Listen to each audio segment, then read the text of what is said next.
Greetings, citizen. Welcome to the show, and thank you for listening. For more of the art of wargaming in your life, definitely check us out on Instagram and Facebook. If you'd like to support the show, we have a Patreon account where you can do just that for as little as $1 a month. What we can offer will expand as the show does. If you don't have extra funds but would still like to help us out, you can give us a like, share, or 5-star review wherever you listen to podcasts. Want to get in touch? Feel free to message us or hit up our email, artofwargamingpodcast@gmail.com. We look forward to continuing the conversation with you because we know the world is vast, with many different ideas on tactics and strategy that can be applied to the games we enjoy. You're listening to the Art of Wargaming on the Earworm Network. The Saga of Ref the Sly. Part 3. Welcome to the Art of Wargaming on the Earworm Network. I am Yaga Malark, and on this episode we are going to be discussing the third section of the Saga of Ref the Sly. For those of you following along at home, that is verse thingy 14 through 12. I will figure out what they're called after this section is over. But before we get to that, a couple of things I wanted to talk about. The first one is I've been loving the interviews I've been doing recently. We've had some real quality guests on. However, they've been mostly limited to people I know, obviously. There hasn't been a whole lot going on this year in terms of tournaments or events or cons or anything along those lines, and therefore my ability to get out and meet people and therefore invite them onto the show is somewhat limited. So, it is the plan to eventually go and start getting more voices in here. The ones we've had are very good, but we want to get some other folks in here as well to make sure that there's all sorts of different perspectives coming at you. So, just wanted to make sure that you knew that that was the intention, and we're working towards it. We'll see what the future holds. Before I get on to a little bit of game analysis, I just wanted to take a pause to thank you. You listening to this podcast right now. I just want to thank you from the bottom of my heart. This sort of work is my most favorite thing in the world. This is the thing that brings me the most joy. Reading things, thinking about things, and then sharing those ideas, those thoughts with other people, and getting the feedback too. I absolutely love the interaction that I have with some of the very active members who listen to this show. And so, that back and forth, these kind of thoughts, it's really fulfilling. It's really a fantastic thing. And so, again, I just want to thank you, whoever you are, wherever you are, for taking the time to share in this information, and hopefully it does you some good in your life. I don't expect you to be sitting around if it didn't, but also know that you being there absolutely is just a wonderful thing for me as well. All right, moving on from the mushy stuff.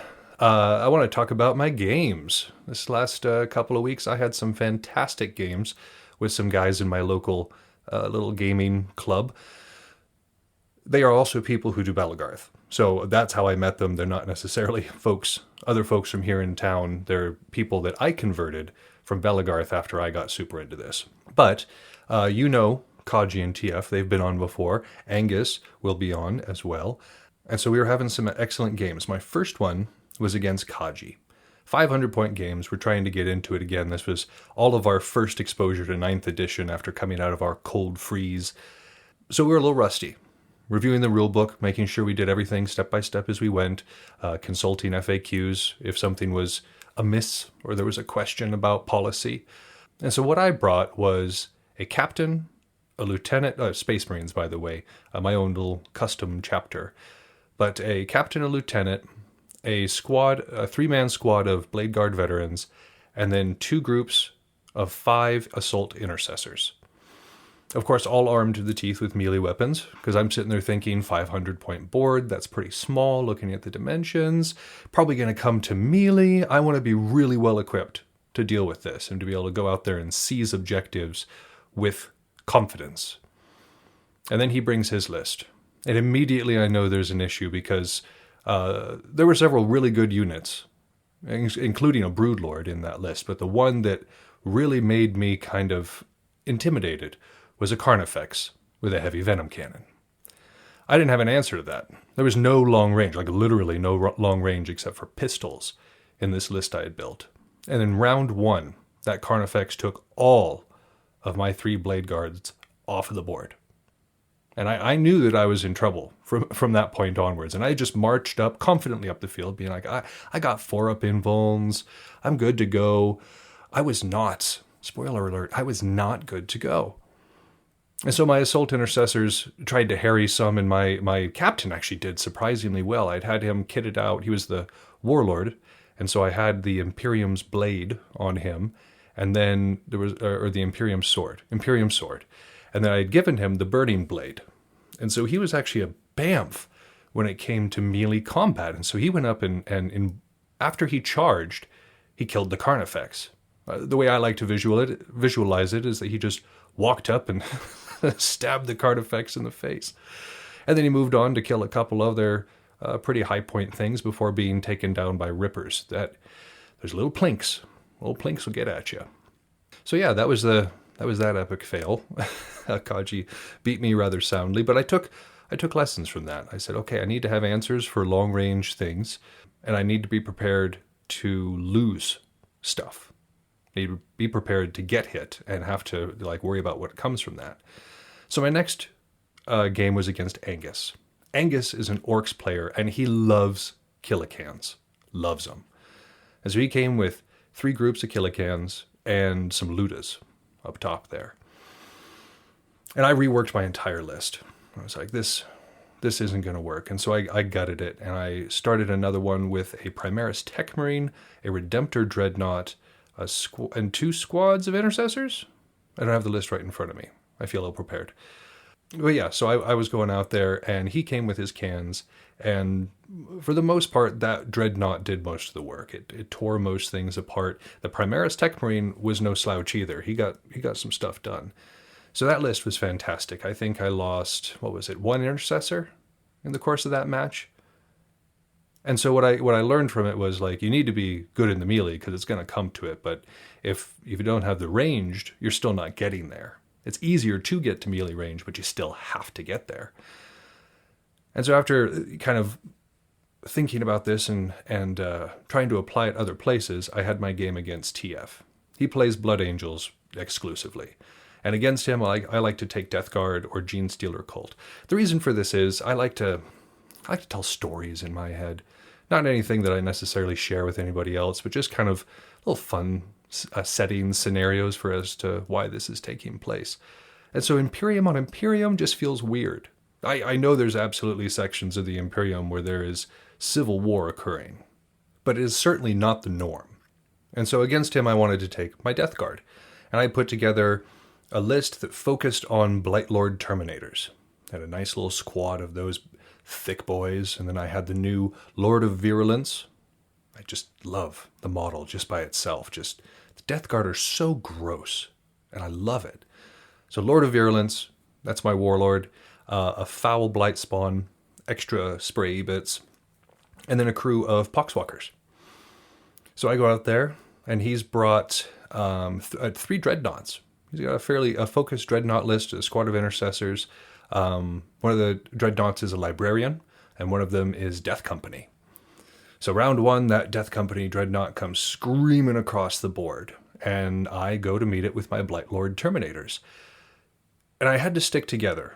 The new Lookout Sir rule it's really, it makes sense, obviously. If some dude is just in the back line with his butt hanging in the wind, it does make sense that you should be able to shoot that guy. You can see them. They're right there. Literally right there, singular, by themselves. You should be able to shoot them. That being said, Death Guard have a really hard problem with field control if we have to all stick together. But that eventually came down to it. 2 of the dreadnoughts had died, as had the intercessors. One of his dreadnoughts was holding an objective kind of a ways away, and so my army was kind of shambling at him.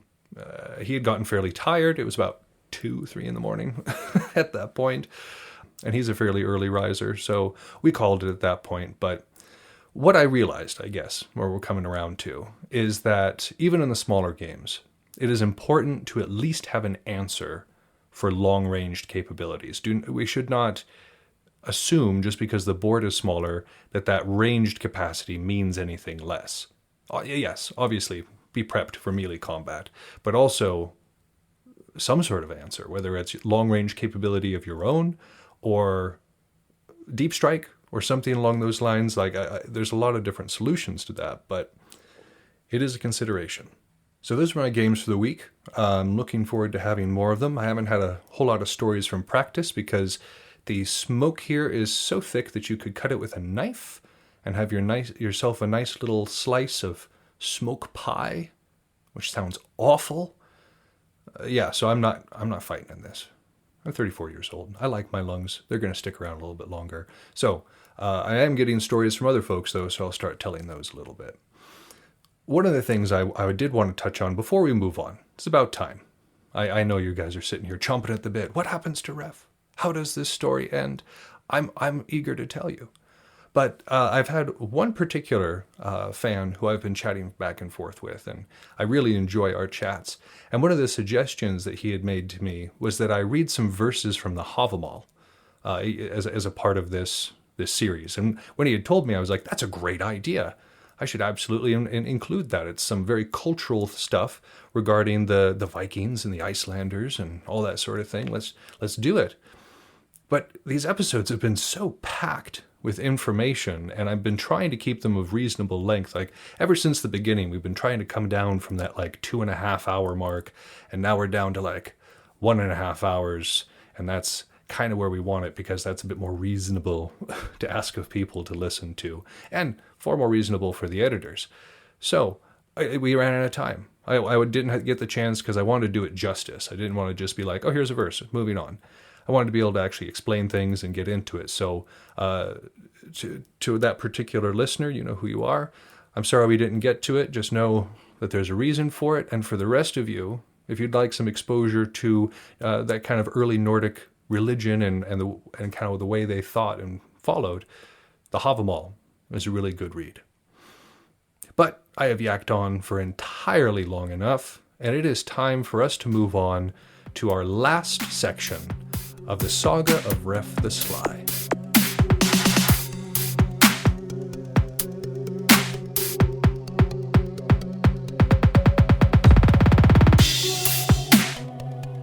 You know, I gotta say, despite the fact that this text doesn't have a whole lot of tactical lessons for us, I do have to say that I'm a little sad that we're moving on after this, because this has just been a really fun story. I've enjoyed reading it. I've enjoyed kind of distilling it into spark notes for y'all. Again, very much encouraging you to please go and read it yourselves. It is a very entertaining read.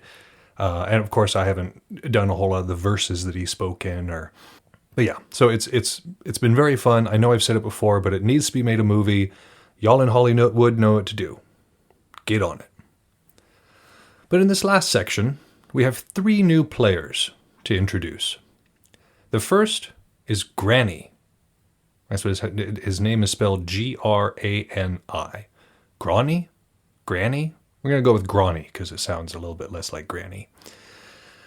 So Granny is handsome, and he has the favor of the king. Therefore, the fact that he's a womanizer is kind of let slip. Imagine a man using a position of power and abusing it. Never would have happened.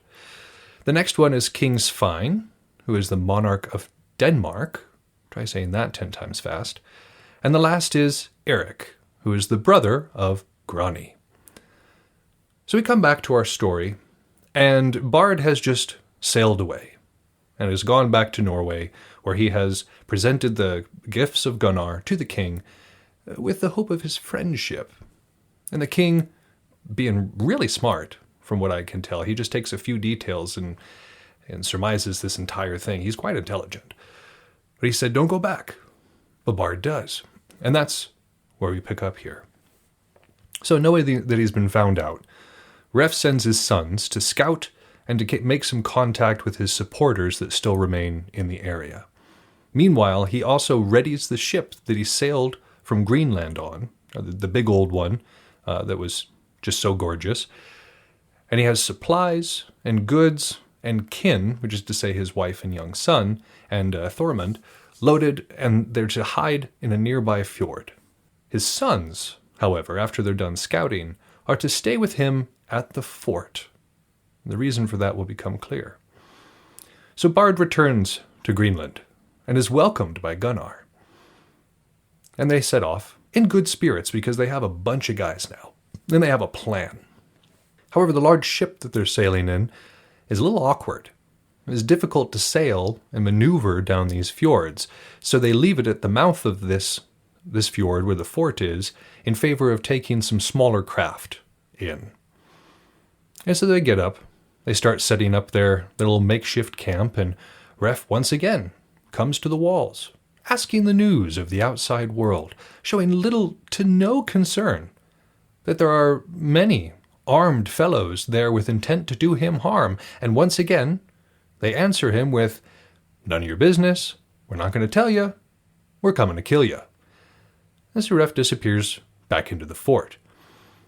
And so they start doing what they had done before, piling stacks of wood next to it to set it on fire. And the water comes out and the water comes out until it stops coming out. It slows to a trickle. One of the things they noticed on the approach, seemed such a trivial thing, is that there was a shallow ditch that had been dug between the fort and the water. But this, of course, was no big mine. They had a mission to fulfill. And so the water starts to run out, and they know that they're about to get into this fort when there's a great crash, and the wall facing the water falls outward into this ditch, and a ship on wheels carrying Ref and his sons comes speeding out into the water. 4 of Bard's men are killed instantly when the wall comes down. Nobody expected this. And so they're loose. They're in the water, and they're gone. So Gunnar remains there. He wants to see if there's anything of value inside the fort, but there is nothing. He loots nothing of value. Meanwhile, Bard and 8 of his men pursue Ref. And so Ref tells his sons to slow up, to make sure that they're going slow, but to make it look like they're rowing hard, to make the paddle splash quite a bit in the water, to give the illusion that they're going. And they want to wait for Bard to overtake them.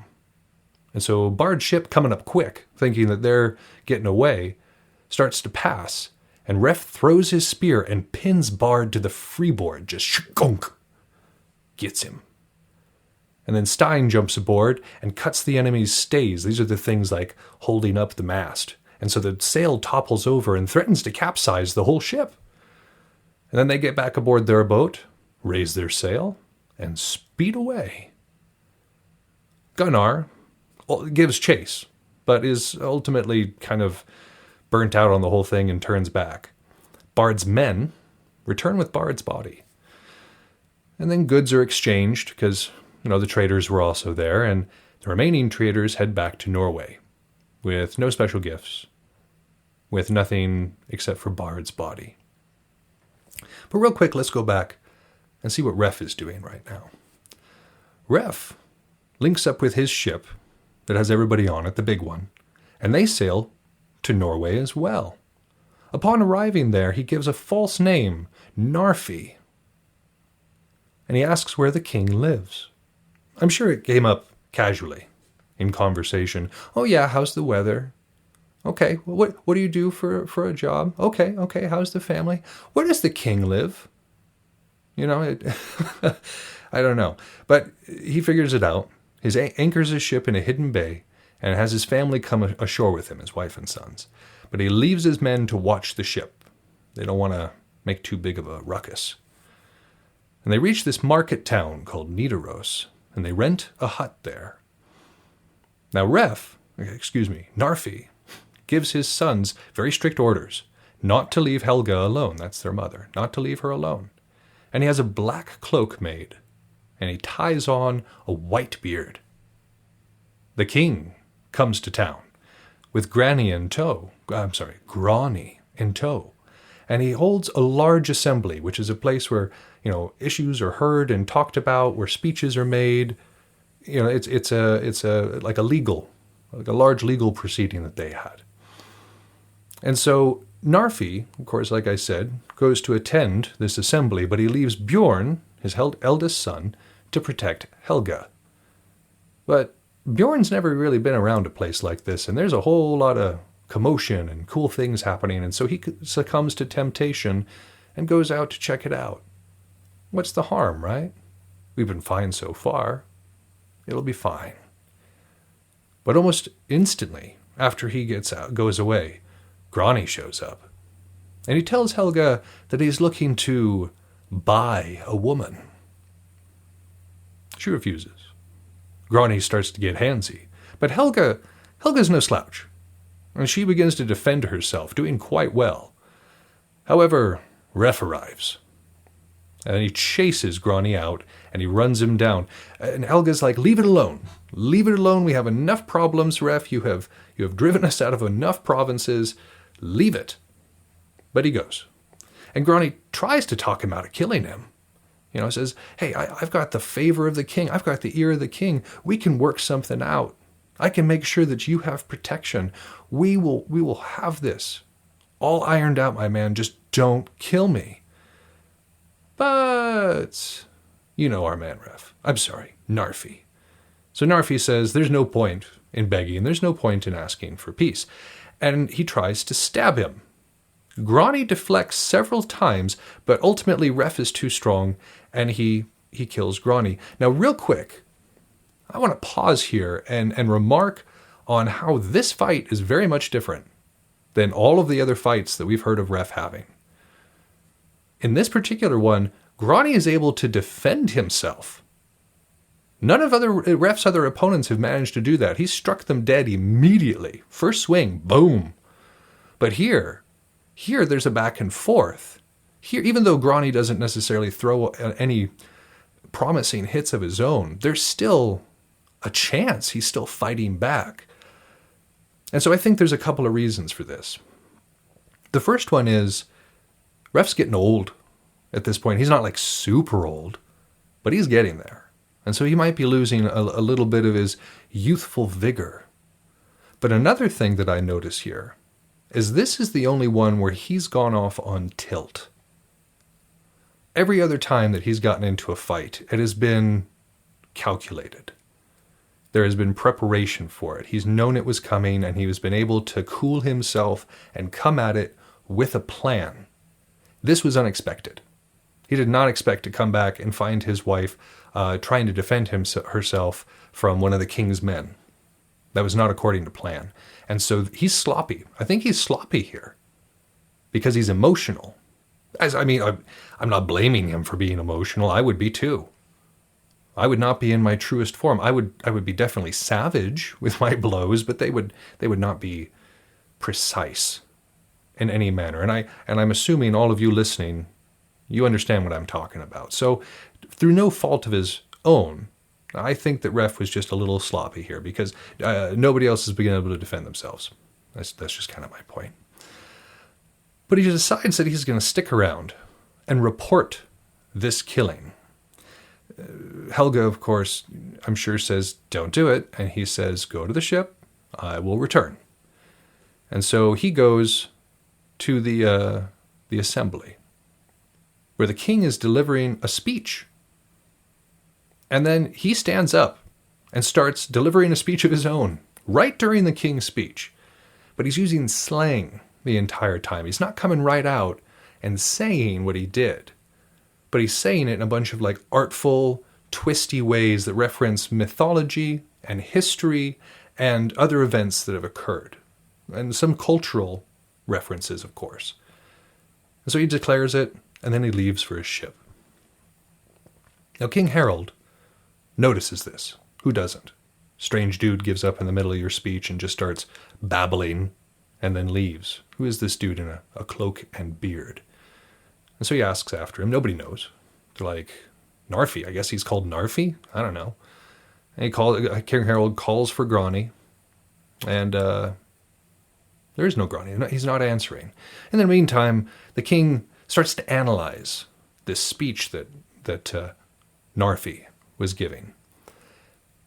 He's deciphering it. Again, this king is smart. I'm kind of blown away with how intelligent this king can prove to be. And he kind of goes through it and figures out, all right, Grani is dead. That much we know. And so they search around, and Grani is dead, and Narfi is completely gone. And knowing all of this, what's going on, and piecing together what has also happened, of course, in Greenland, the king says, you know what, I think this is Ref. I'm pretty sure that Ref has come home to roost. Now Ref, understanding full well that if he remains in Norway, his goose is kind of cooked, sets sail for Denmark, the fourth country in our great adventure here. And he goes straight to the king and confesses everything, tells him about how he had to leave Iceland and how he went to Greenland and then from Greenland to Norway and all the different incidents that occurred. And the king says, you know, that all sounds reasonable to me. You were acting as anybody would act. You were defending yourself. It was out of necessity. And so he offers him service, says, hey, you can come and work for me. We can trade. We can be buds. And Ref thinks that that's agreeable. And so he sells his walrus goods. Remember that this walrus ivory and hide and all that sort of thing is very valuable outside of Greenland. So he sells all that. And then the king has Bjorn and Stein stay with him, kind of ward underneath him. Now this was a fairly common practice in many cultures at the time, and it kind of accomplished two different things. One, Bjorn and Stein are going to get the best education and experience that they can get. They're going to be working with the king, observing how this kingdom operates. That's pretty awesome. And secondly, it definitely ensures Ref's cooperation, because the king has two of his kids. So again, this was a way very much throughout the ancient and kind of medieval world to assure both of these things, in exchange of ideas and also insurance that everything's going to go well. So Bard's ship, going back to Norway for a second, Bard's ship returns and tells of Bard's death. And the king immediately calls an assembly because he's like, okay, this guy Ref, he's out of control. And he declares Ref an outlaw. And this is the first time that he calls him Ref the Sly. This guy has outfoxed us at every turn. So he's Ref the Sly. And they're going after him. And the king calls Eric, who is Grani's brother, if you recall, and says, gather yourself some dudes. It ended up being 60 men. And sail to Denmark. I want you to assassinate Ref. They know he's there. So Eric and his men arrive. And as they're kind of looking around, they encounter this old man in a tattered cape with a white beard. But his name is Sigtryg. And Sigtryg says, I will lead you to Ref. I know where he's at. But I'm a poor old dude. I'm hungry. So if you give me some food and some silver, I'll definitely lead you there. And so they land. And they start going to the place where Sigtryg told about. He says, I need to take 2 of your dudes. We'll scout over there and make sure he's still there, but I need 2 guys for my protection. And so they head over. Now I'm going to back up real quick before we finish this story. And I'm going to pick a fight with a dead guy. Because I know that the folks in this tale are likely entirely fictional. But I got a fight to pick with King Harold. Because King Harold has proven to be smart in every other capacity. He has managed to figure out what Ref's plans were, how his mechanisms worked. He's proven to be a very clever dude. However, he cannot see the futility of further pursuing and harassing Ref. This man has proven to be a terror to his enemies, even so much as he went to the town where the king was, stood up, confronted him in public, and then moseyed on out of there. This is a guy who has no fear and who can get where he needs to get. So I don't know why. I don't know why King Harold wasn't like, okay, he's in Denmark, not my problem anymore. We're just gonna let him be at this point. There is no point in continuing to waste men pursuing this guy. But he's got a chip on his shoulder. King Harold is on tilt too. I don't think he's thinking clearly here. Because not only has one of his good right-hand men, Grani, been killed, But then his chief, like, traitor, the guy who goes out and gets him cool stuff, he's been killed too. So understandably, he's mad. Understandably, he's resentful.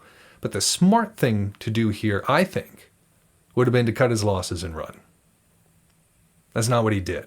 Send 60 men and Eric to Denmark to kill Ref.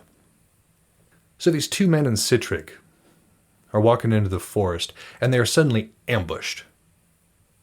And Sigtrig throws off his cloak and his beard, and ta-da! To everybody's surprise, it's Ref. Now, it's not just Ref, nor the men that did the ambushing. They anticipated this. I mean, and I figure they probably had spies, too. Spies were very common throughout every single conflict. And Ref had a lot of supporters, so it wouldn't be beyond him to have left somebody behind to kind of keep an eye on what was going on. But one way or another, King Sven and Ref knew this was going to happen, and so waiting there are 2 longships and 200 men. That's more than 60. And so they attack Eric, and the fight is very short. It's not much of a fight at all, I reckon. And they kill all but 10. Now Ref says, "You asked me to lead you to Ref, and I did so. I fulfilled my end of the bargain. So here's what I want from you. I want you to forswear all vengeance. No more coming after me. And then I want you to go back to King Harold, and you tell him everything that happened here. And you make sure he understands that if he keeps sending people after me, they're just going to keep dying." And so he agrees. Eric's like, "Okay, yeah. If you're going to spare me, absolutely, I will go back and I will do everything you said." And here we have another first, which is to say that every other time that Ref has gone to battle with somebody, or every other time that Ref has engaged in combat, he has killed them. There's been a few who pleaded for their life, like Grani. But he didn't care. He didn't care if he was doing it through ambush. He didn't care if he was doing it over supper or after the dude was getting out of bed. Ref kills his opponent every time. But here he doesn't. Because with age comes a little bit of wisdom. And I think Ref knows that the violence is just a cycle. That if he keeps killing the king's men, the king's going to keep sending them, and it's just going to keep going on and on and on. And Ref is old. Not super old, but I imagine he's tired of this thing, and he just wants to kind of settle in Denmark and leave all of that behind. And so for his efforts, and for coming to his kingdom, King Sven praises Ref and lets him keep his new name. He's like, "Okay, from here on out, you're going to be Sitrig."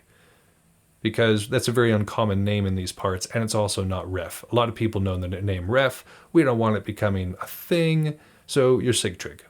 Gives him a gold ring to kind of signify the bond, and also 12 farms.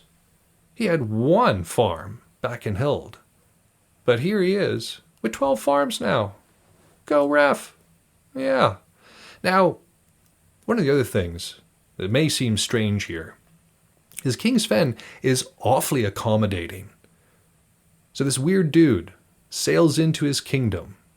This guy has been outlawed in 3 other countries for killings. And he's like, "Hey, come on in. I want you to work for me. I want your sons to stay with me. I'm going to send 2 longships and 200 dudes to assist you." Who does that? Does he do that for every immigrant to his country? I mean, that's pretty cool. If he does, that's some service right there. But I doubt that's the case. Again, the saga of Ref was a legend at this point. Most people knew who he was, knew what he had done. As is evident when, Bard and everybody is traveling around and they're like, "We've heard these things out of Iceland. We've heard these things out of Greenland." People talk.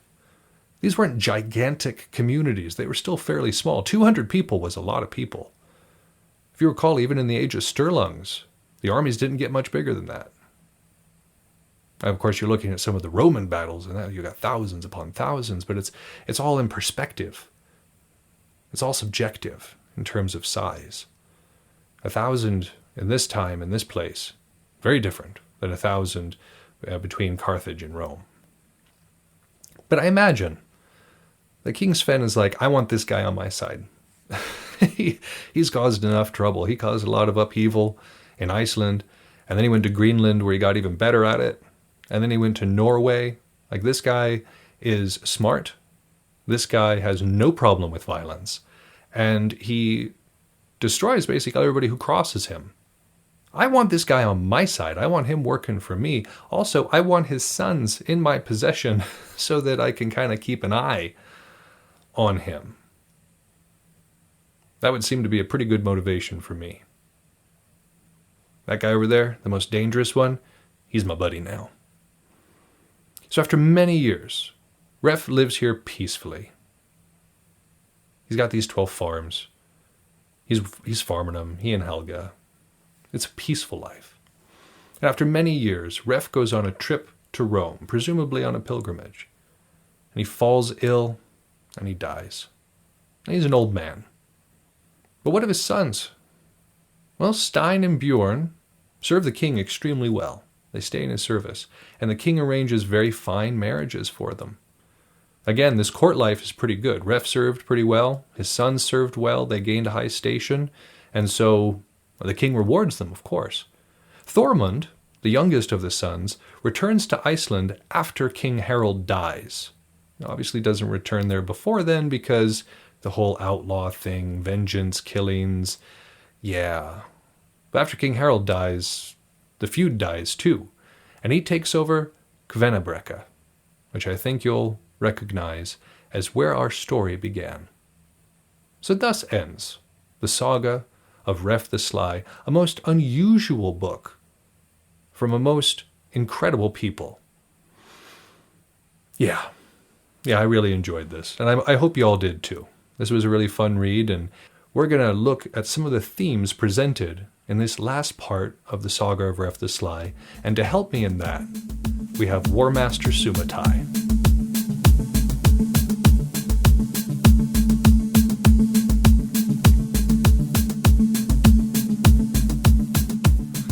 So this last section of Ref the Sly definitely showed us an evolution in what he was doing. There's an evolution in his mindset and in how he goes about things. But there's also an evolution in how tricky he is. There's a reason he's called Ref the Sly, and of course, in this section, he earns that moniker. But to discuss some of these themes with me today is the founder of the order that I am a part of, and also the founder of our realm, Warmaster Soo Ma Tai. Hello, fans of wargaming and all of that stuff. So, Soo Ma Tai, would you mind giving us a bit of your pedigree, your background in wargaming? I was introduced to like Dungeons and Dragons and that kind of stuff at a very young age, and eventually that became using miniatures and stuff, and doing battles and various other sorts of games and video games and things. But I started studying martial arts when I was about 10 years old, so I did that for most of my life. Eventually that led into Bellegarth. Bellegarth was then Dagger here at the time, but it was sword fighting and it was all the same, so that was really cool. Eventually I got into Warhammer, started doing a lot of that stuff 3 years ago, I guess. It's been a while now. COVID makes everything seem like there's a time warp. Absolutely. There's absolutely like a gap. Yeah. Well, for sure. It sounds like you've definitely enjoyed it. You've been doing it for a while. And now I've seen you on the field, and you are not what I would call a conventional fighter. There is a meta, but you don't necessarily march to that particular drum. You, like Ref, seem to thrive on unpredictability. But unpredictability, it seems like it should have a pattern. How do you keep people off guard? I think a big part of keeping people off guard is not appearing to be a threat at the time while you are still threatening their position. So being close enough that you can close the gap while somebody turns to look away and then turns to look back, and by that time you've put your dagger in their back or whatever needs to be done. By that time you're on top of them and they have to backpedal to recover. Sure. And that's your opportunity. to blitz them, you know. And it can be in wargaming, it can be in actual fighting, whatever. You know, if you have something that seems innocuous but is actually a real threat. Even insofar as individual movements where a big feint on one side covers up a small movement on the other side that kills the person. Sure. As Sun Tzu said, if you are strong, feign weakness. If you are weak, feign strength. True. Yeah, there's definitely been times that I was down limbs and things like that and still managed to affect at least a positive action for my side of the team. Even though I might even be able to wield a weapon at the time, I could still appear to be enough of a threat to make someone react, and that's enough to give someone else an opportunity. So it seems that a huge part of this is making sure that your opponent does not understand what your true intention is. You're absolutely directly obfuscating exactly what they want. Absolutely. When I'm marching, I will have my bow down, my arrow down, a loose grip, but it's ready. It's ready to pull up and fire. So when someone looks away, when someone's not paying attention, you can go from no threat to an immediate threat very quickly. Some of that takes a little planning. Absolutely. And I think our listeners will probably start to have drawn a series of patterns at this point. The elite fighters that we've been having on this show have given similar feedback, making sure that your body language is unthreatening, you've got your weapon lowered, that you're not being perceived as a threat. That seems to be pretty common across the board if you want to get to a higher level of wargaming in general, whether intellectual or physical. Sure. I think so. I think the best warriors are thinkers, people who think about combat, think about whatever that kind of combat is that they are going to be engaging in, whether it's dueling another person, fighting in skirmishes, playing war games. They think about it a lot. They think about strategies, effective movements. They think about what they've done wrong and remove those actions from their toolbox. For sure. And it also seems like somebody who's trying to be super, like at a higher level of what they do, also needs to understand that there's a time and a place for things. That even though you're obscuring your motions, that can also mean making certain motions in terms of movement on the field or on the board that disguise your true intentions. For instance, a tactical retreat. Absolutely.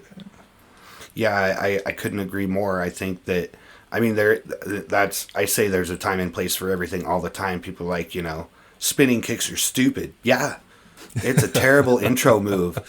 But there is a time and place for everything. I've seen guys in MMA get knocked out because a guy spinning kicked them when they least expect it. And it's timing, timing and choice of notes, just like music. It is important to set those things up. And there's definitely a rhythm to combat. I like the fact that you made that comparison to music, because there is absolutely a rhythm to combat that if you understand what it is, you can kind of get ahead of it. That's true. And you can fit in on the half beats, and that's a really important skill. Stuttering to a half beat or skipping ahead a beat and a half to overcome an opponent's speed. Maybe they're super good at blocking, but sometimes it's the slow blade that gets the kill, Right. It's that little bit of a stutter and then a follow through, and their block was there, and now it's moved out of position again already because of the rhythm of combat that they are expecting or used to. Well, sure. And like I said, even with motion, you're doing this because as you're moving backwards away from your opponent, you're drawing them away from whatever strength they had, whether it was a good board position or it was a nice just stance. In combat, they have a shield at the ready. They've kind of made themselves invulnerable. So you bring them out of it, you put them on an even footing, and then using that rhythm, use it to strike. Yeah. Yeah, absolutely. Distracting your opponent, various things, especially in like skirmish situations, like in Belagarth. One thing that the Urkai did when we had enough numbers for it was we all carried a javelin. And when we would engage another unit, once we got within charge range, we would unleash those javelins. And even if you don't kill anybody or you maim a couple of people, everybody is distracted by that. And that lets your flankers flank out, without being noticed, because now all of a sudden the main group makes a bunch of noise and charges. Now everybody's attention is right there. And the people who are on the outside know that, and they can use that advantage. For sure. I'm also getting a bit of an image in my head of like when a Gandalf and the reinforcements are moving down into Helm's Deep and the sun comes up over the ridge and the orcs are distracted for just a second. Yeah. Just a second. And that's what it took for them to be able to get in there and disrupt their formation. Exactly. Yeah. I've seen it happen on the field from multiple units. I've seen, the BLF do it, the God Squad do it, just, pile into a group or make enough of a distraction that other people can use that advantage to strike. Sure. And something like Warhammer 40K, too, I would think that a similar use of this tactic would be in deep striking. Like just deep striking a bunch of units around your opponent, getting them confused before your main force gets there. Sure. Yeah, that's a great way to either outflank or hammer and anvil an opponent. And then now, at least now in Warhammer, many units have that ability to strike from off board, whether it's from the sideline or wherever, depending on the individual ability. So a lot of those things can be used to distract or create a flanking situation. Bring a small but large enough threat in from a flank to siphon off their forces and weaken their main force. You expect those units to get killed, but that gives your main force the advantage over their smaller force. Sure. And by the way, listeners, I'm not sure if you heard it earlier, but our dear Soo Ma Tai is one of the armies he plays is Drukhari. Oh yeah. So these hit and run things, this ambush tactic, he's quite familiar with it. I mean, I've never been one for thinking that combat needs to be stand up, honorable, and straightforward unless it's in a ring. Sure. I don't think that's combat. That's sport. Right. And it's a very different thing. And I treat wargaming more like combat. I'm there to win. Sometimes that requires losses. Sometimes that requires sacrifice. Sure. To create an opportunity. And it's the same in any real combat situation. Right. If you stand on ceremony, as it were, it's not going to go well. It didn't for the British. No. I mean, you got to go for the throat when you can and use what tactics work. And like you said with the British, they did great when the Continentals were trying to stand up and fight them line v line. The Redcoats, that's what they did. Yeah, and they were great at it. Yeah. So we changed tactics and they didn't. Nope. Yeah. We decided to go guerrilla with it, and they were like, we're going to keep marching in lines. And it didn't work out. The Soviets moving into Afghanistan were like, we're still going to keep our pretty rigid command structure and just like unit structure. They should have, they couldn't really play the insurgents game, but they should have tried at least a little more. No. Same thing happened to Hitler trying to invade Russia. We won World War II because Russia destroyed the Nazis. Right. Pretty much. Absolutely. And that was the same thing. There was a lot of guerrilla tactics that were being used until Russia could build up the forces to actually field a combat force. Now, it's interesting you say that. That actually kind of brings me to our next topic. When you're dealing with a group as large as the Uruk-hai, which it is. At one point, it was one of the largest units in the West. I'm not sure what the numbers are now. Much smaller. We probably don't have some 20, maybe 30 people stretched across, where at one point we were at probably 60 to 70 overall. Sure. And fielding a good 40 people on the field. Absolutely. But when you're that large, you also become a target. And to really accomplish anything you need allies. Because I remember being in the Urukai in the early days when it was still growing, and when we got to a certain point, everybody just came after us first. Absolutely. Because they knew if they didn't, we were going to make some trouble. Yes. For them. Yeah, and when you know that you are going to be a target, when you know that you're going to be engaged, then you have to do something to press the battle and push it to your drum. Because if you don't, you will be overwhelmed by what's coming at you. Sure. You know, whether it's 3v1 people or 3v1 units, even if they're smaller units, that amount of antagonism from multiple directions, again, it splits your forces, and that makes it easier for everybody to get at the meaty parts. Sure. And to prevent that, if I'm recalling correctly, the Forsaken and the pirate group under Rumbeard, I can't remember what they were called, but they were kind of brought in as auxiliaries. Absolutely. We did. We bolstered our forces, and basically had more because we weren't fighting 5 or 6 other individual units. We were fighting against another army that then would break down a fight amongst themselves once we were dead. Right.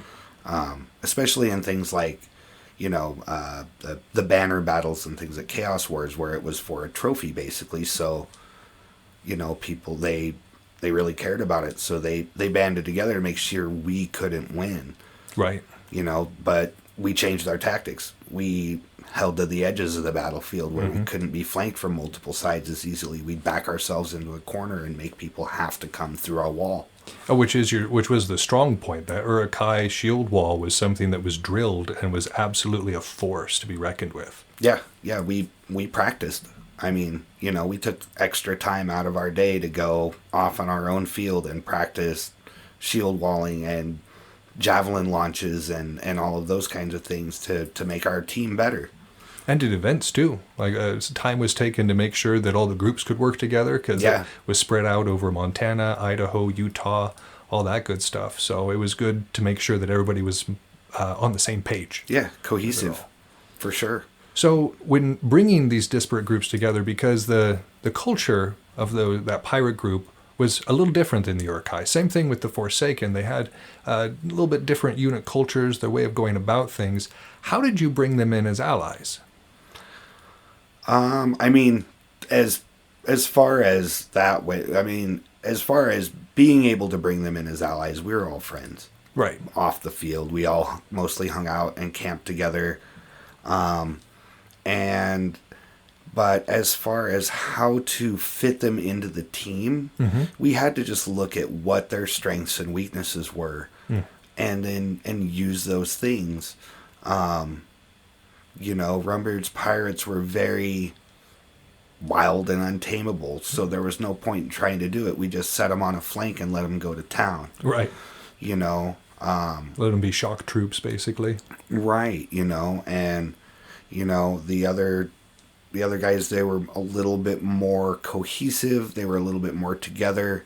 And frankly, with Nash leading them, they were frightening. Right. He was a big, scary guy, and he really knew how to use that to push the field and make a presence. And how to wield his force adequately, too. Yep. And to direct what he had where it needed to go. So we just let them take either flank, and we used our main force to push the middle. So true auxiliaries then, where you weren't trying to conform them to the rest of your unit, but letting them operate, as any other auxiliary force in history.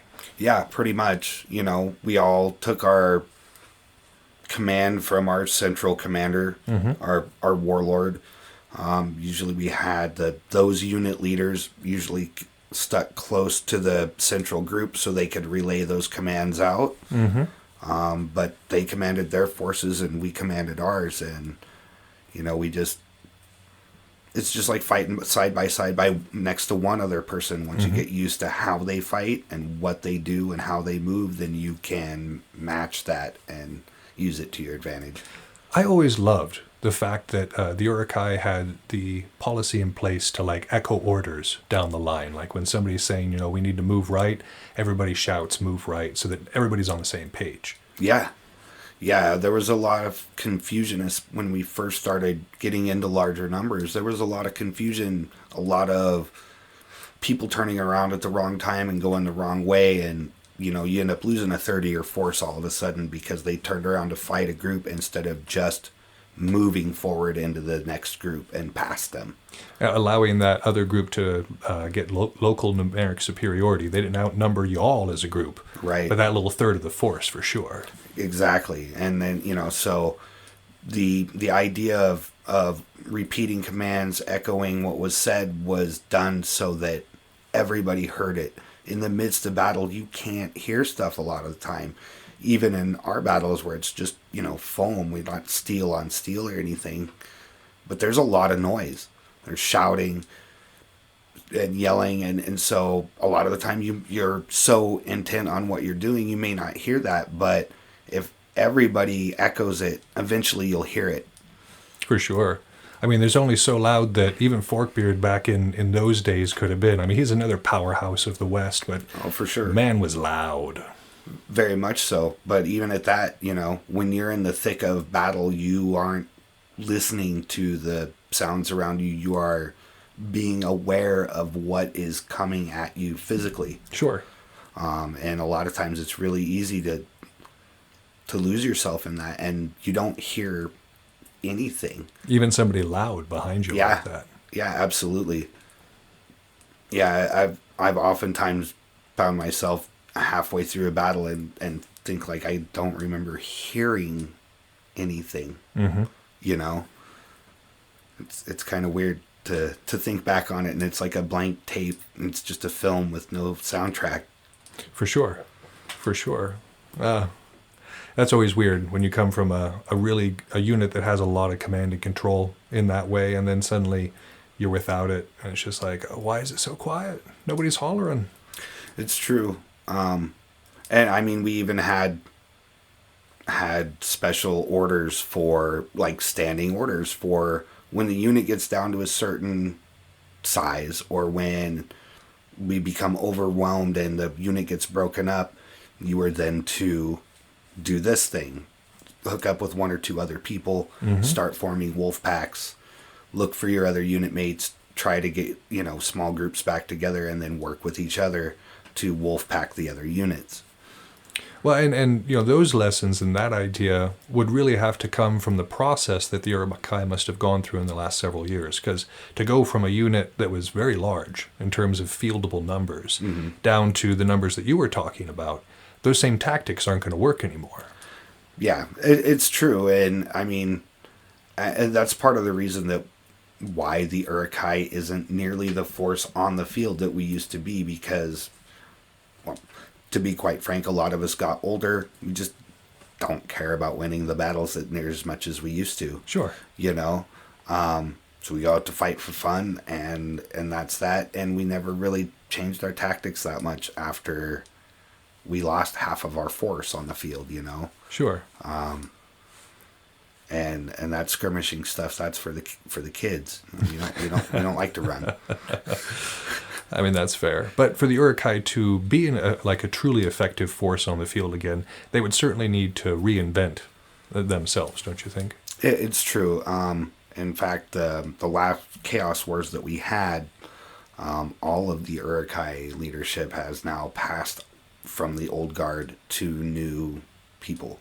So none of the original High Council are part of the Urukai leadership formally anymore. Bunch of new blood in there. I wouldn't call them new. Most of the people have been in the unit for a decade.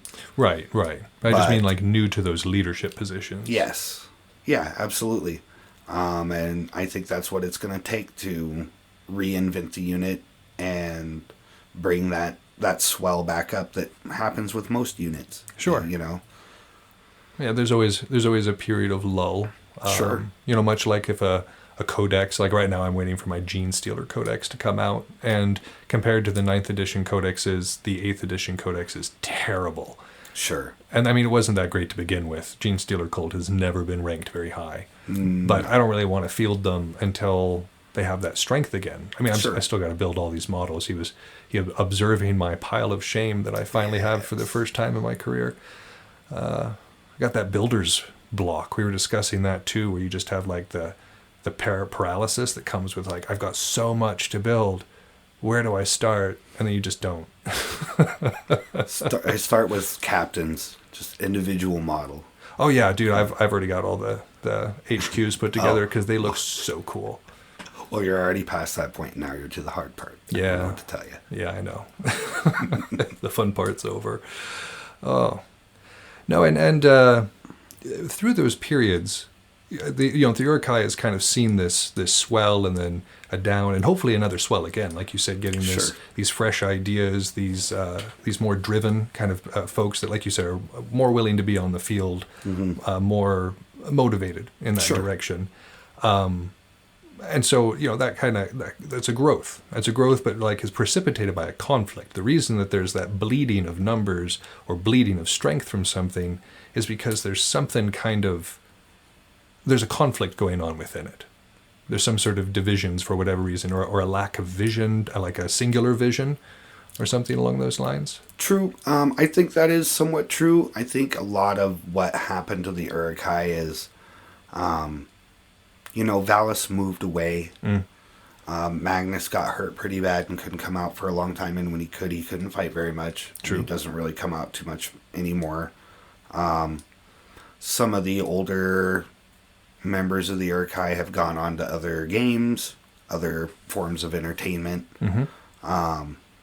So, I mean, those things kind of happen with every unit, but, we never, it's kind of like one of those things, we were the cool kids on the block for a while. Sure. And we had rad parties and everybody thought we were super cool, and a lot of people really wanted to join the Urukai, and so our numbers swelled, and then, after a while, things stagnate and people fall away for one reason or another. Some of it was vision, like Hakan and Dicky and those guys left the unit because it just wasn't for them, and that's okay. There's nothing wrong with that. Not every unit is for everybody, so, and I think that our vision as a unit, as that happened, we set some goals and we accomplished them. We won the banner twice. Right. And that kind of stuff. And after that, we kind of hung up our laurels and we're like, cool, we did the thing. And a lot of the newer guys were like, yeah, but we want to do the thing. And we were like, yeah, but we already did the thing, so we're going to relax this year. And then we kept getting older and relaxing more each year and not being on the field as much as we should, and that we did lose members because of that. And the people who stayed were the diehard, Orcs for Life guys. And I think those are the guys to take it to the next generation. Sure. That they have the dedication to do it. Absolutely. And they've been in the game long enough, and I think they'll do something. That's a good vote of confidence.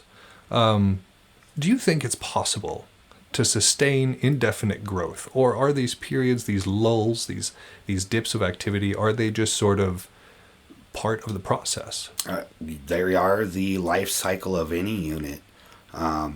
Or any game. You see it in Warhammer 2, units come up, or individual units, individual groups of Space Marines or whatever, different armies come up in the meta. They're super strong for a little while, but then something comes along, or the rules change or whatever. In Warhammer, things change and something else is more powerful, or they get nerfed down. Right. They become weaker. And that's the life cycle of every unit I've ever seen. The EBF got pretty okay size for a little while and then got down to very few people and then became a pretty big unit. BOF was a few people. It got big in the east and then it kind of went down a little bit and then it grew up and then it grew out in the west like really big. Exploded, really. Yeah. Our unit really became... Our orc unit became large because we associated ourselves with a brand. Right. We adopted the Uruk-hai brand from the East. Which was very well based on kind of the LOTR representation of Uruk-hai. In a lot of ways, yeah. They really wanted to emulate that togetherness of the Uruk-hai in the movies where the armors were all matching. The even though it wasn't necessarily based on those armors, they had a standard for how their armor was built, how it was colored, all of that kind of stuff. It was all very militarized. The guy who started the unit was a military guy. Right. Out west here, we were a little bit more hippy-dippy about things. What? The West being hippy-dippy? That was still back in the days of the hippie skirts and flails, and we weren't giving them up. And, so we were the Western Uruk-hai, and they were the Eastern Uruk-hai, and that was okay. But it definitely really helped us branch out and get a lot of members right toward the beginning. And that gave us the people to do other cool stuff. We had some crazy ideas, and some of them turned into traditions. The what is now the Warmaster's Pub, which was originally just Uruk-hai Pub Night, originally started because we wanted to win banner battles. Right. So the night before banner battles, we bought a bunch of booze. We got all the unit, and there had been a little salt at the event. There was some people where there were some bad attitudes going along, especially from some of the units from back east and west. And we thought, the best way to get rid of that is just get everybody drunk and make them hang out together. So we went around and we invited all of the leadership of every unit, all of the unit leaders that were there and their liaisons and others. And they were invited to a VIP pub. And then we eventually invited the entire event into the pub. Pretty much got everybody that wanted to drink really drunk. And it really didn't help us too much the next day with banner battles, but it did start a tradition. And it's pretty awesome. It almost seemed, when you began that story, it almost seemed there was a particular battle in the battle, like the Three Kingdoms period in China, where there's a guy who delivers a bunch of rum to the soldiers the night before they're supposed to attack, and then everybody's just kind of off their game, a little hungover, and so the attack goes really well. And like when you started saying it, I was like, "Ooh, sneaky!" Yeah, there was a similar thing with I think it was in the Arabia area somewhere, where they delivered honey to the soldiers, but the honey had been allowed to ferment. So the soldiers got drunk off the fermented honey that they ate and used, and then the guys who delivered it to them all attacked. Fair enough. Again, this unpredictability, obfuscating your true intention, all very important. Soo Ma Tai, we didn't even get to half the topics that I wanted to, because as you probably heard, listeners, he and I can talk together for a while. We have no lack of subjects to touch on. But Soo Ma Tai, it was great having you on the show. Absolutely. Thanks very much for having me. I really appreciate it. Well, it was a pleasure for us too. But it's time to move on to our study of the War of Cod. That sounds like it's for fish.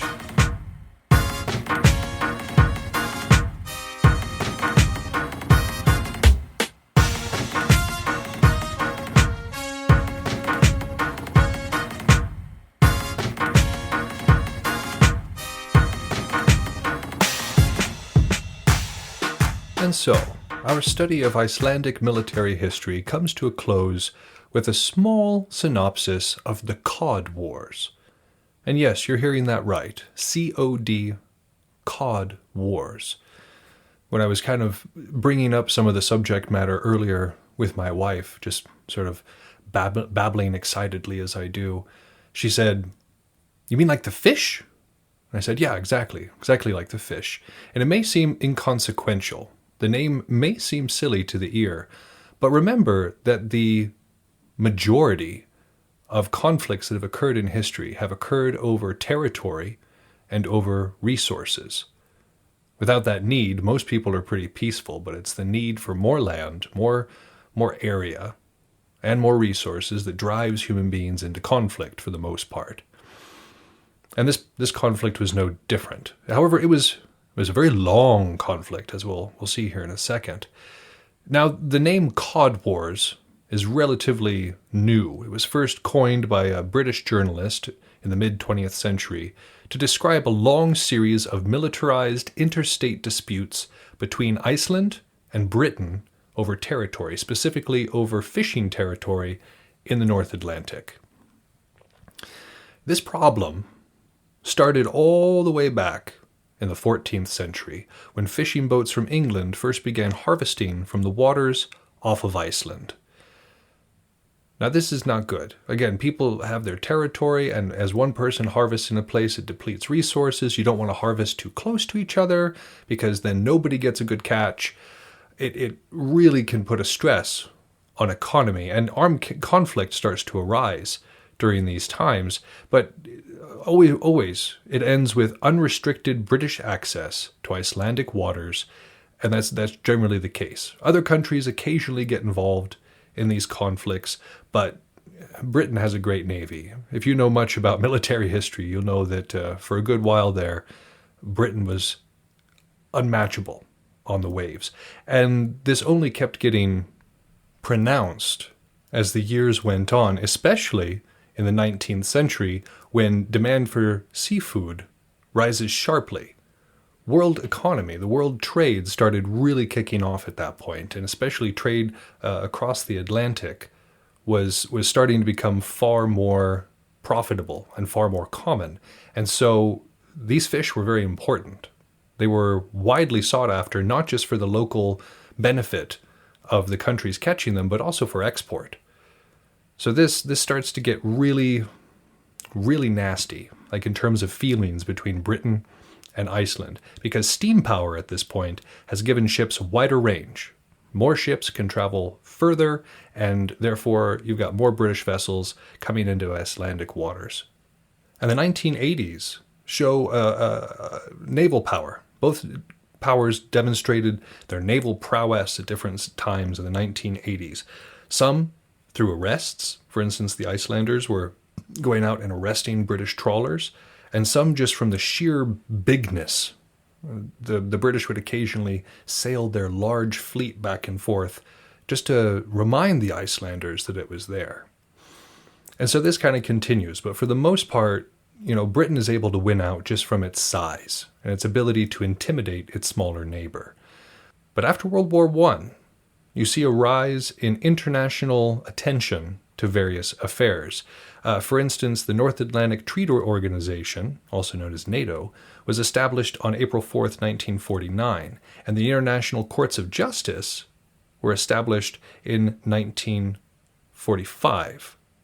So these things were all fairly new, and even after World War I, there started to be pressure being put upon Britain to not bully so much. And Iceland starts to see its opportunity. And it begins to use these legal rulings, some of the precedents set in the International Courts of Justice, or some of the treaties or rules that have been put down by the UN, and begins to expand unilaterally. Now, over history, there's been 10 conflicts that most historians can agree on, 10 different Cod Wars. But these ones, the three that occurred most recently, are the ones that we're going to focus on for the course of this study. Now, this expansion that Iceland was doing was ruining, or was ending, 500 years worth of British traditions and British fishing. And over the course of this, thousands of jobs were lost.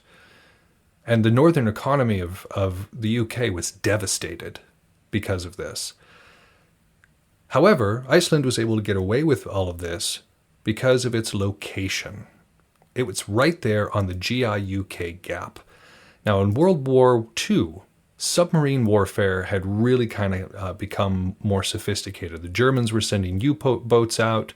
You had a lot of Soviet production in there. You had a lot of American innovation going on.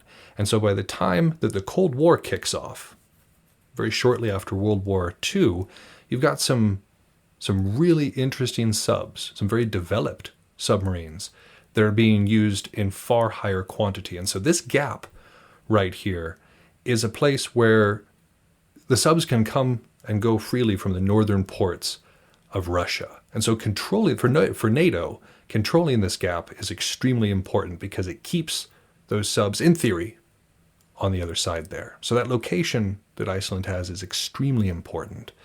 And there's also a NATO military base that's there where they can kind of observe things. And they've used these things as leverage multiple times. So let's look at a couple of these instances.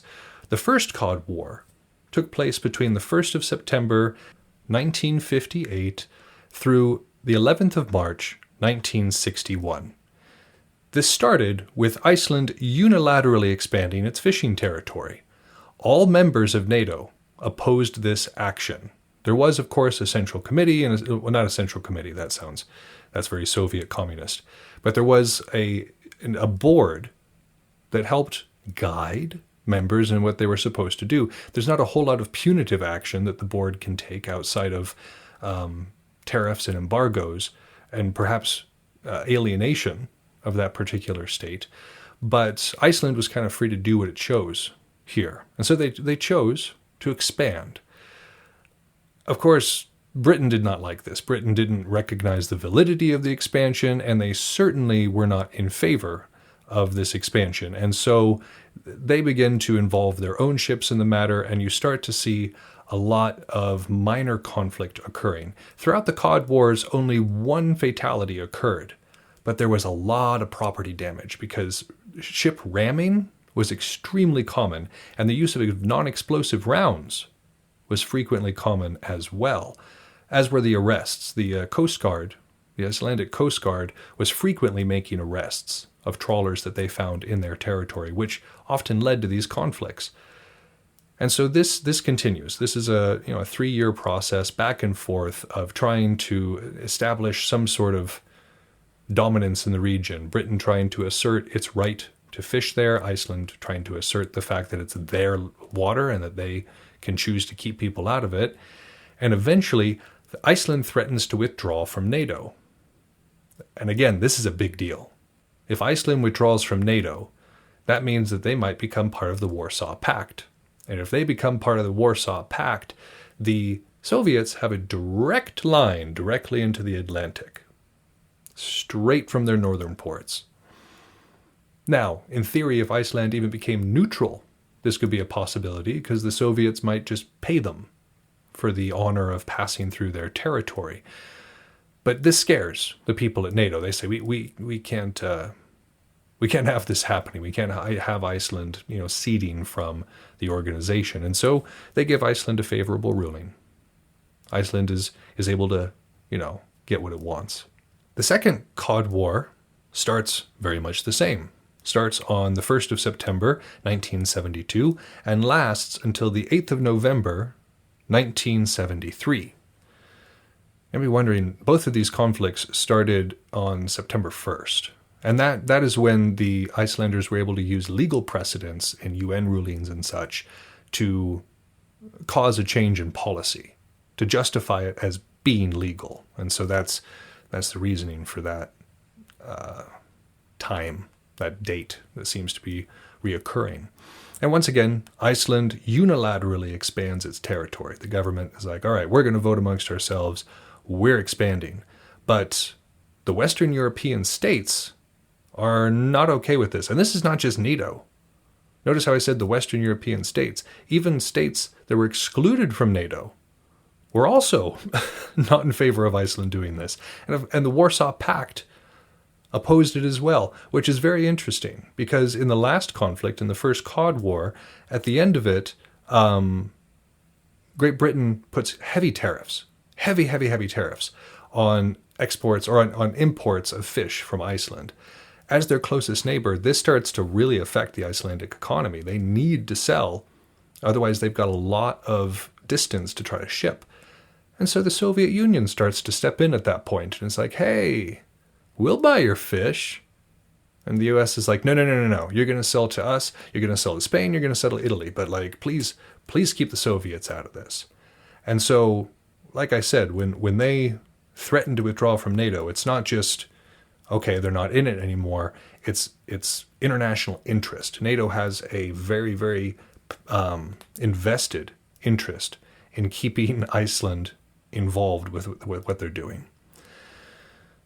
But the fact that everybody opposes this, even the Warsaw Pact, who is at odds with NATO, that says something. However, Iceland is supported by the African states. And the Icelandic prime minister because you might be like, okay, Iceland's way up here, the African states are down here. What exactly do they have in common? Well, the Icelandic prime minister says, we have a common cause against imperialism and colonialism. Colonialism. There we go. So he said, they say we've got a common interest in this. We're fighting against kind of the same people for some of the same reasons. And so they've kind of support one another. During this conflict, Icelandic Coast Guard ships begin using net cutters on British trawlers. This might seem like a small thing, almost like a hee, I got you sort of thing, but the implications of this are huge. These trawlers are moving through with their nets, collecting so much fish, just a ridiculous amount of fish within these nets. And so every time their nets get cut, not only does that massive catch escape, but the trawler loses out on quite a bit of money. Those nets are not cheap. And so this is a very aggressive act when you look at it in terms of like economy and finances. And so this starts to escalate the situation. Like we said, there's a lot of ramming incidents. There is a lot of, firing across the bow, even firing into ships with non-explosive rounds. And the only casualty of any of the cod wars, or at least these cod wars that we're talking about in the 20th century, occurs on the 29th of August, 1973. And it occurs when there's a collision. And that collision floods an area where a welder was working on previous damage, and that welder is electrocuted. As a welder, that thought terrifies me. I mean, it's enough that, again, as a welder, you get shocked, I don't know, all the time. And it depends. Like if it's warm where you're working, which, you're working around molten metal, it can be, and you're sweating into your clothes, well, electricity loves that. So any welder has had countless shocks throughout the course of their career. But this is something else entirely. Yeah, that freaks me out. But this was about a 1-year period, just over a 1-year period. But there were 55 ramming incidents over the course of this 1-year period. This was seen as a necessity by the British because, again, Iceland represents a threat in a lot of ways. They don't seem that committed. They've used their position as leverage before. And so Britain says we need to control these waters for protection, to be able to contain the Soviet Union. Of course, the Icelanders don't see it that way. And the British are also doing it to protect jobs. Remember that the shipping industry there in the northern UK is really crucial to that area. That's one of the few things they got going on. It's not very arable land. Like there is farming, but because of the rolling hills and the broken up expanse of Scotland, it's hard. It's hard to actually properly farm on any sort of large scale basis. Fishing, that can be done, but you have to have the waters to do it. So that's what Britain is doing here. But this conflict, just this year-long conflict, cost the British millions of pounds, and it partially disables the North Atlantic Fleet. That's how escalated it got. It was crazy. Vessels were being fitted specifically for ramming. They were given these wooden prows, these almost collapsible, but they were strengthened wooden prows in order to be better at ramming. This was a serious conflict. It's impressive to me that only one person died. You would think with these large ships slamming into each other that somebody else would have gone overboard, but I guess their crews were well trained. Because dang, that's a lot. And so this one was very impactful. But again, it ends with a ruling in favor of the Icelanders. because, yet again, they threatened to pull out of NATO, which seems to be a fairly common thing for them. But also, there's a threat to expel troops from the UN base, from the US UN base that exists there on Iceland, a crucial base for controlling the area. So they get a favorable ruling once again. The Third Cod War occurred between 1975 and 1976. Once again, there was a lot more rammings and a lot more net cutting, and the international community was starting to get really tired of this. I mean, it was really disruptive to trade. It's very disruptive to the area. And at this point, there's not just cod in that area. There's a lot of oil in the region as well that is being scouted out for future drilling opportunities. So the risk to international trade and the risk to the environment was very much felt. And so throughout NATO-mediated sessions, an agreement is finally reached on the 1st of June, 1976. And so throughout the course of these conflicts, there was not a single one of them that Iceland lost. If you'll see, because they were leveraging their position and kind of had the support, not of the the expansion of their waters, but certainly in the little guy versus the big guy fight that was occurring between their navies, it definitely worked out in their favor. And so this kind of concludes the Cod Wars. Again, it was an interesting study. I did not expect it to be as involved as it was. I was kind of thinking, okay, Cod Wars, I'm going to get through that pretty quick. But I've been working on this material for a couple of weeks, and I've started to realize the gaps in my knowledge concerning North Atlantic territorial disputes. So that's something for me to work on. But talking about the future a little bit, we're going to be moving on to Clausewitz's On War, which is one of the preeminent military books ever. Like this is one of the ones that's held up with Sun Tzu as one of the most influential and most accurate, most useful military science books around. Because where Sun Tzu speaks in metaphor and like broad ideas in order to get his point across, Clausewitz has a book that is, you could build a house with it, and it is very detailed. It goes down into the minutia of warfare, down into very much the psychology of warfare. And so I'm very much looking forward to sharing this one with you. Our next episode is going to be the introduction into the world of Clausewitz, which is a very different Prussia than the one that we saw under Frederick. And then we're going to be moving into the book itself, which it's a big one. It's going to take us a while, but I'm looking forward to sharing this adventure with all of you, and looking forward to seeing you next episode. That's our show. Thank you so much for listening. If you haven't had enough of the art of wargaming in your life, you can find us on Facebook and Instagram, where I occasionally post funny and educational memes. If you want to get in touch with the show directly, you can email us at artofwargamingpodcast@gmail.com with any questions, comments, or concerns that you might have.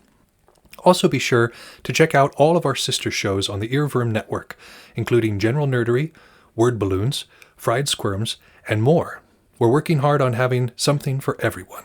And again, you can find those at earworm.com. That's EARVVYRM. You can also find that in the show notes. But for now, this has been Yaga Malark, signing off.